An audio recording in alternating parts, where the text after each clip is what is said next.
Olá, graça e paz. Boa noite, irmãos.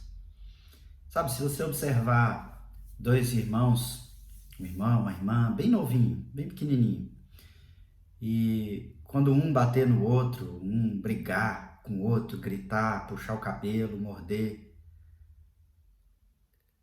dificilmente você vai perguntar: por que você fez isso, meu filho? E ele vai dizer: é por causa do pecado no meu coração. Eu preciso me arrepender. Eu nunca vi isso de uma criancinha e nem ando esperando ver. Acho que seria realmente algo muito novo. Isso mostra para nós algo que acontece na nossa relação com as outras pessoas desde muito novos.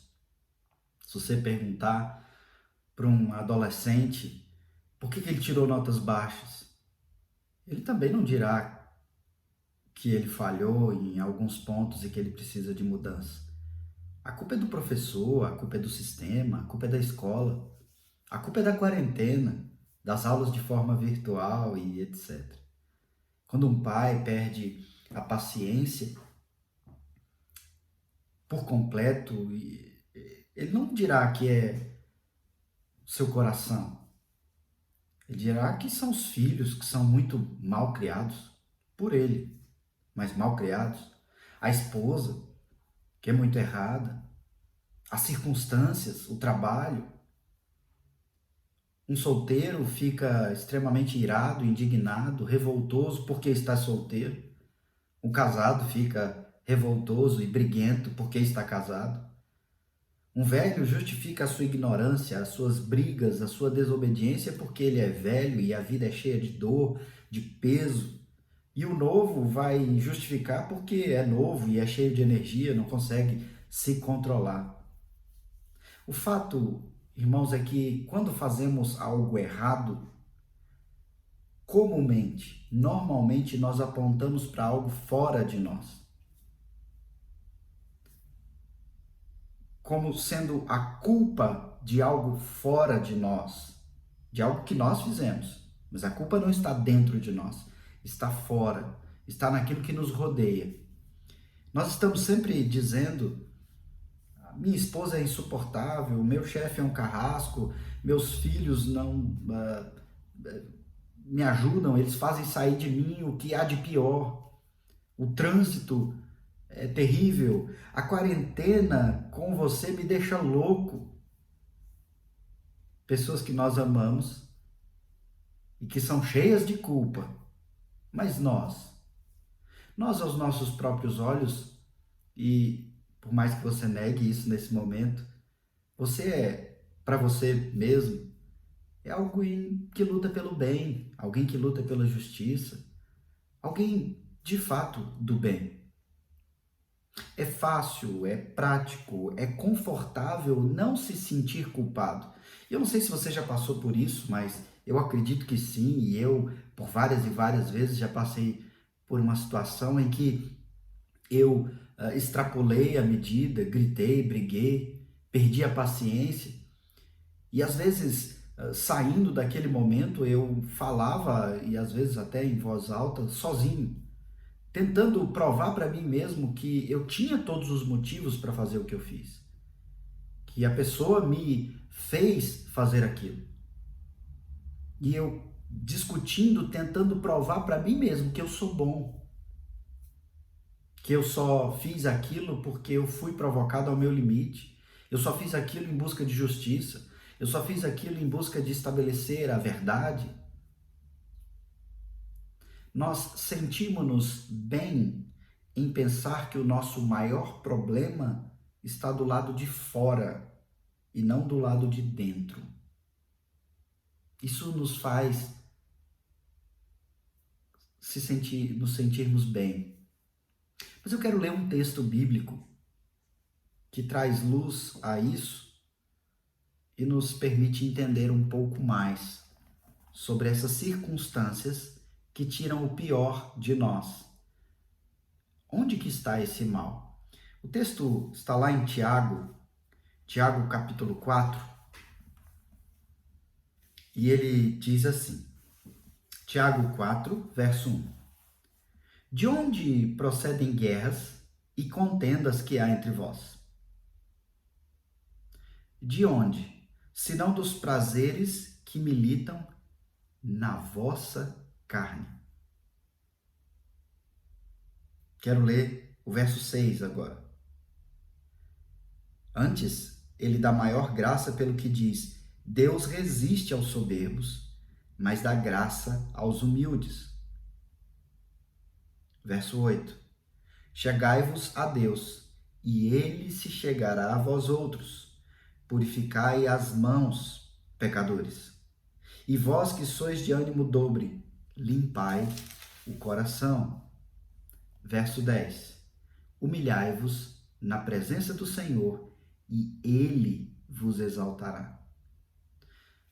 Veja, eu recomendo que você leia o capítulo 4 de Tiago, de 1 a 10. Eu li versos escolhidos, mas leia até o verso 10, logo que acabar esse momento de devocional. O texto diz, primeiramente, nos levando fazendo uma pergunta, nos levando a uma resposta imediata, dizendo, de onde que procede a briga entre vocês? De onde que surge as guerras? E ele mesmo, na pergunta, já nos responde, de onde, senão dos prazeres da vossa carne? Entenda, do seu próprio coração, do seu próprio pecado, de dentro de você. De onde procedem as guerras de fora, senão de dentro? No verso 6, então, ele diz que Deus resiste a esses cheios de si, soberbos, mas ele dá graça aos que colocam-se em inferioridade, humildes. E a ideia aqui é exatamente isso. O soberbo é aquele que é muito cheio de si. O humilde é aquele que é esvaziado de si. E então ele coloca o outro em situação superior ou em condição superior. E ele diz que Deus resiste a esses cheios de si, mas ele dá graça aos vazios de si, aos humildes. E então ele nos convida a nos chegar a Deus e purificar as nossas mãos. E então ele diz, pecadores. Humilhai-vos na presença do Senhor e ele vos exaltará. Se você é muito cheio de si, e se o pecado está sempre na circunstância ou nos outros, e eu não estou dizendo que não esteja, porque todos pecaram, então certamente as pessoas pecam contra você. Mas se você, então, resiste em entender que você também tem pecado, e que muito daquela ação e reação nas circunstâncias é fruto do seu pecado, você está sendo soberbo. E se você está sendo soberbo, Deus resiste em te ajudar, em te dar graça.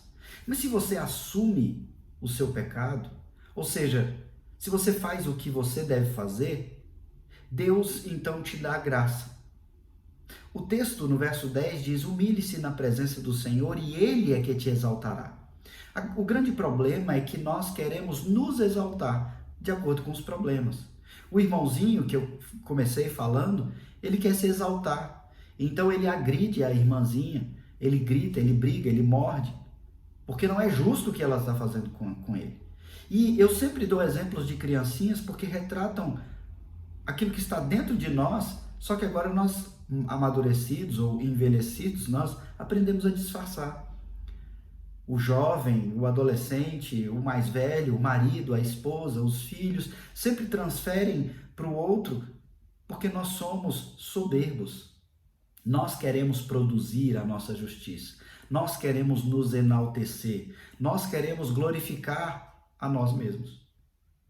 Mas Deus tem nos chamado a sermos exaltados por Ele. Eu não sei se você já parou para pensar sobre ser exaltado por Deus, mas eu te garanto, é muito melhor do que você mesmo se exaltar. Imagine o Criador de todas as coisas, o Deus soberano, o grandioso Senhor te exaltando. E o que Ele exige de você é, humilhe-se. Perceba o seu próprio pecado, assuma a sua própria culpa. Assuma isso no seu coração, assuma isso para o próximo, assuma isso diante de Deus. Se faça pequeno.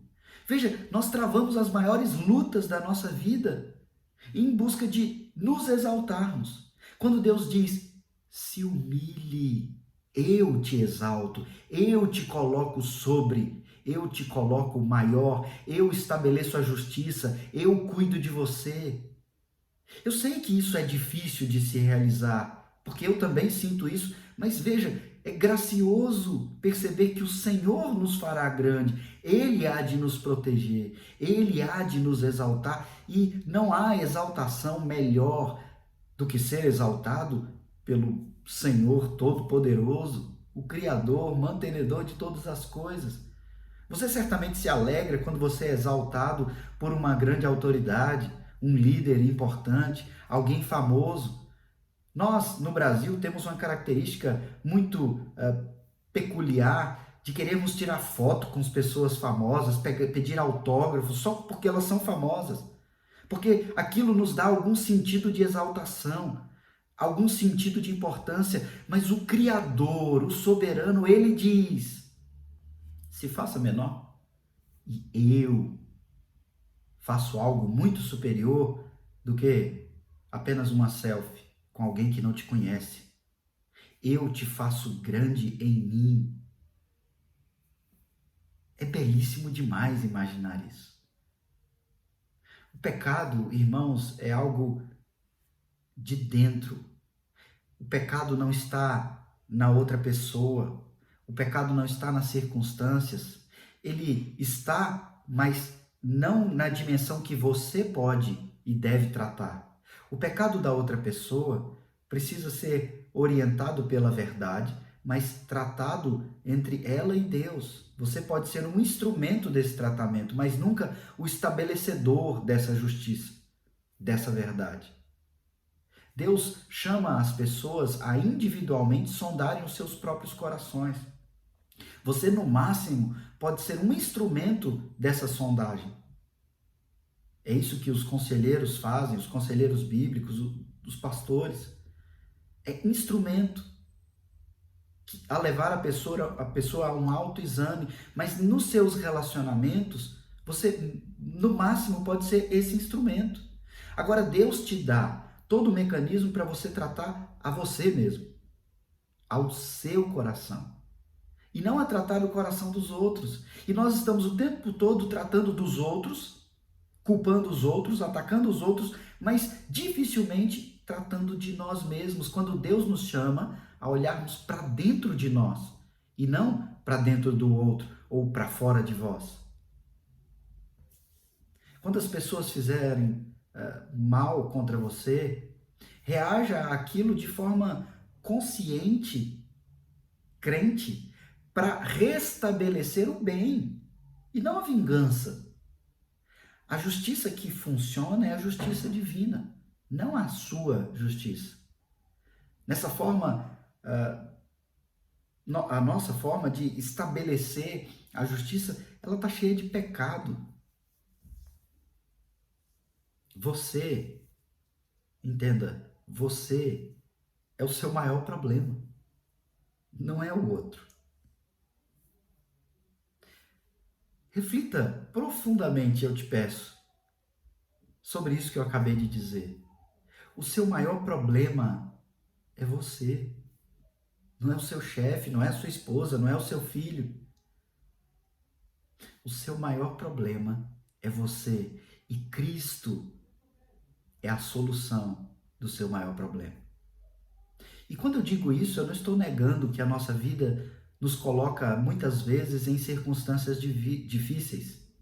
No seu trabalho, um chefe realmente insuportável, uma circunstância familiar muito difícil. Eu sei que tudo isso existe. Mas isso não é o seu maior problema, porque as circunstâncias, elas estão fora do seu controle, das suas mãos. Elas são circunstâncias. E quem é mesmo que controla as circunstâncias? Deus. Deus te colocou nestas circunstâncias, porque Ele controla todas as circunstâncias. E se Ele é quem te colocou e Ele que controla, Ele está te colocando nessa situação para aprimorar, aperfeiçoar você. Por isso, o seu maior problema não é controlar as circunstâncias, porque você já não tem controle dela. O seu maior problema é o seu coração. Cristo veio para nos purificar de toda injustiça. Davi, quando reconheceu o seu grande pecado por meio do profeta Natã, ele ora pedindo perdão, e isso está lá no Salmo 51, e ele pede: Senhor, dá-me um coração puro, purifica-me, Senhor. Quando você assumir isso, você vai dar um passo enorme no entendimento do que é a graça salvadora de Cristo. Você estará dizendo que você não precisa ser resgatado do seu chefe. Você não precisa ser resgatado da sua esposa, dos seus filhos ou da quarentena. Você precisa ser resgatado do pecado que está no seu coração. E Cristo veio para nos resgatar do pecado, não das circunstâncias. E eu tenho repetido isso com alguma frequência. Na oração sacerdotal, Cristo ora intercedendo por nós e ele diz claramente, enfaticamente: Pai, eu não peço que os tire do mundo, mas que os livre do mal. O mal que habita em mim. Cristo, então, é aquele que torna possível essa libertação, esse crescimento. E não espere você que isso vai acontecer numa oração que eu vou fazer no final da devocional. Isso acontece por meio de um processo de autoconhecimento com base no conhecimento de Deus, com base em confissão e humildade diante de Deus, em que você realmente compreende o que tem acontecido e compreende o mal que há em você e busca a solução naquele que aniquilou o mal na cruz. Cristo morreu para que você fosse liberto do seu pior problema, o mal que habita em mim, em você. De onde procede guerras e contendas que há dentro de vós? De onde senão dos prazeres que militam na vossa carne? Humilhai-vos na presença do Senhor e Ele vos exaltará. Vamos orar? Procure ler Tiago 4, de 1 a 10, logo que encerrarmos esse momento. Senhor Deus, ó Pai, nós carecemos desesperadamente da Tua graça, da Tua misericórdia, da Tua bênção sobre nós, ó Pai, diante do nosso pior problema, o nosso coração. Nós, ó Pai, sim, estamos em circunstâncias muito difíceis com relação ao nosso trabalho, os nossos relacionamentos, com relação a essa dificuldade, ó Pai, quase que mundial dessa pandemia. Nós realmente somos colocados em circunstâncias difíceis, ó Pai, mas nós estamos aqui para declarar conscientemente que essas circunstâncias, elas são criadas e mantidas pelo Senhor, e nós então devemos nos voltar para dentro de nós, reconhecendo que o nosso maior problema não está na circunstância, mas está na reação do nosso coração a estas circunstâncias. Então, Pai, faça-nos crescer nesse entendimento, na busca de solução bíblica, na busca de graça do Senhor para superar as circunstâncias, ó Pai. Dá-nos, ó Pai, a graça para nós confessarmos isso, nos humilharmos e o Senhor nos exaltar no nosso relacionamento, para o Senhor nos exaltar no nosso casamento, para o Senhor nos exaltar na criação dos filhos, no nosso trabalho, com relação a essa circunstância difícil que nós estamos vivendo. Exalte-nos, ó Pai, à medida que nós nos humilharmos diante do Senhor. Chame cada um, ó Pai, dos nossos irmãos a um momento de consciência, de humilhação, de confissão, para que o Senhor, então, nos dê a experimentar a exaltação que vem de Ti, dentro da circunstância que nós estamos. Tem misericórdia de nós, ó Pai. Nós carecemos de entendimento, nós carecemos de graça, nós carecemos de santificação em Cristo Jesus, aquele que torna possível a exaltação, porque Ele foi humilhado ao extremo, humilhado até a morte, para que nós experimentássemos vida, e vida em abundância nele, no conhecimento e na habitação dele, para a glória do seu nome e para a nossa exaltação realizada por Ti e não por nós mesmos. Nós oramos assim, ó Pai, pedindo então, em nome de Jesus. Amém. Que Deus te abençoe, que você tenha uma ótima noite. Nos vemos amanhã.